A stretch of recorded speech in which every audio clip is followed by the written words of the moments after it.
లైఫ్‌లో మనం అనుకున్నవి అన్నీ జరగదు అండి. ఎలా రాసి ఉంటే అది అలానే జరుగుతది.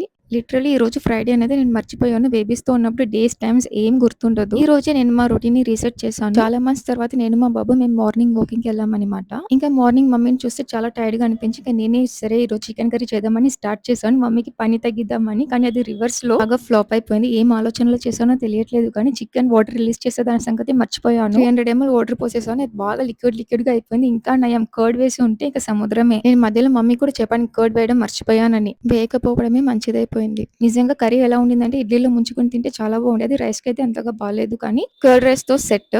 ఏం నాన్ వెజ్ కర్రీ చేసినా నాకది పెరుగన్నంతో కలిపి తినడం అంటే నాకు చాలా ఇష్టం. నైట్ డిన్నర్‌కి ఎంతో ఆశగా ఇడ్లీ తిందాం అనుకున్నాను. కానీ అది మన నసీబ్‌లో అయితే రాయలేదు. ఇడ్లీ పిండి అయితే ఇంట్లో లేదని మమ్మీ చెప్పేసింది. ఇంకా ఎండెడ్ అప్ విత్ పూరి అనమాట. పూరి కూడా చికెన్ కూర చాలా బావుంటది. ఇది ఎందుకంటున్నానంటే ఎవ్రీథింగ్ ఈస్ రిటర్న్ అని మన రిస్క్ ఈస్ రిటర్న్. మనం తినే ఫుడ్ ఏంటి, ఫ్రూట్స్ ఏంటి అన్నీ ఆల్రెడీ రిటర్న్ అనమాట. ఏది రాసి ఉంటే అదే మనకి దొరుకుతది. ఈ రోజు నుంచి రొటీన్‌లో కొన్ని చేంజెస్ తీసుకొని వద్దాం అనుకుంటున్నాను.